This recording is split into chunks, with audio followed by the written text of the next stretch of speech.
الف لام میم. این کتاب نیست هیچ شکی در آن، راهنماست ترسندگان پرهیزکاران را. آنانی که ایمان دارند به چیزهای نادیده و درست برپا می‌دارند نماز را.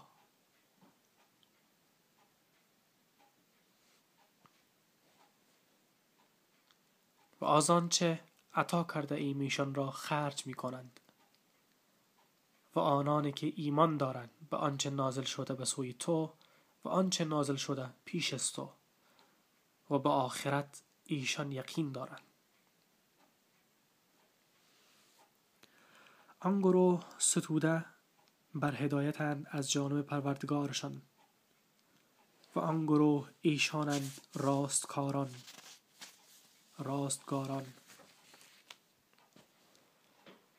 هر آینه آنانی که کافر شدند برابر است بر ایشان که بترسانی ایشان را یا نترسانی ایشان را ایمان نمی آرند.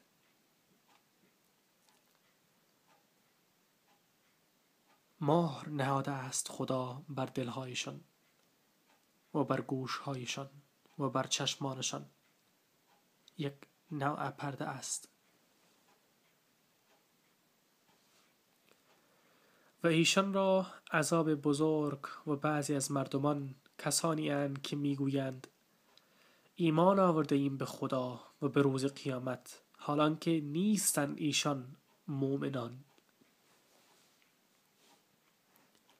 فریب میکنند با خدا و با کسانی که ایمان آورده اند و نمی فریبند مگر نفسهای خود را و دقت نمی کنند، شعور ندارند.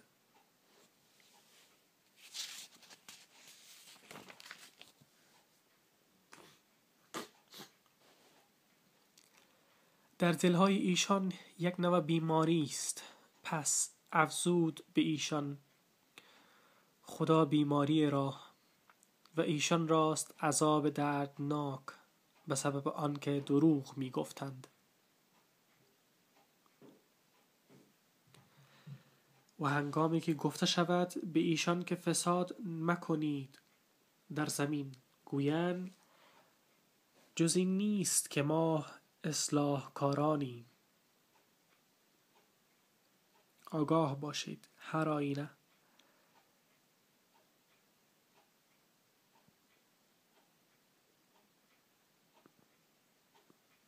محض ایشانند فساد انگیزان و مگر نمیدانند، شعور ندارند.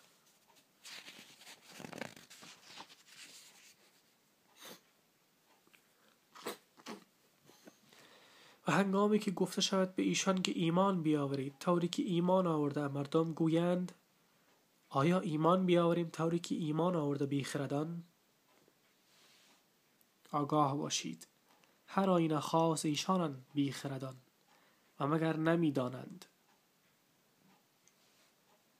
و هنگامی که ملاقات کنند با مسلمانان گویند ایمان آورده ایم و هنگامی که تنها شوند سوی شیاطینشان گویند هر آینه ما با شماییم. جز این نیست که ما استهزا کنندگانیم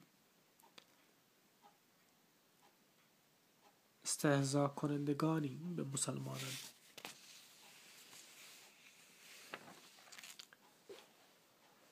خدا جزای استهزا می دهد به ایشان و مهلت می دهد ایشان را در سرکشیشان حال آنکه ما متحیرند. ایشان آن کسانند که خریدند گمراهی را عوض هدایت، پس نکرد فایده تجارتشان و نبودند راه یافتگان. مثال ایشان چون مثال کسی است که افروخته آتش را پس چون روشن کرد آتش حوالی او را دور کرد.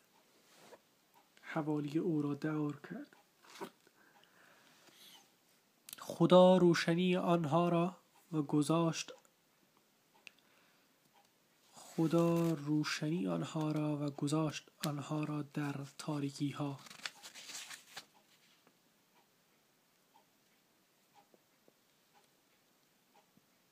نه، مثال ایشان چون مثال کسی است که افروخت آتش را، پس چون روشن کرد آتش حوالی او را. دور کرد خدا روشنی آنها را و گذاشت آنها را در تاریکی ها و هیچ نمی بینند.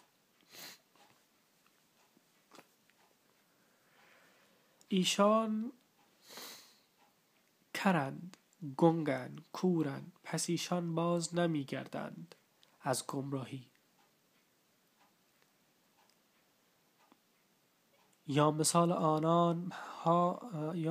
آنها مانند اصحاب باران شدید است که آمده باشد از آسمان، در آن تاریکی ها و رعد و برق است، می درآرند انگشتان خود را در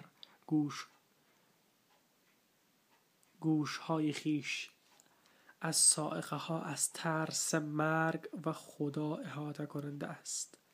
به کاف.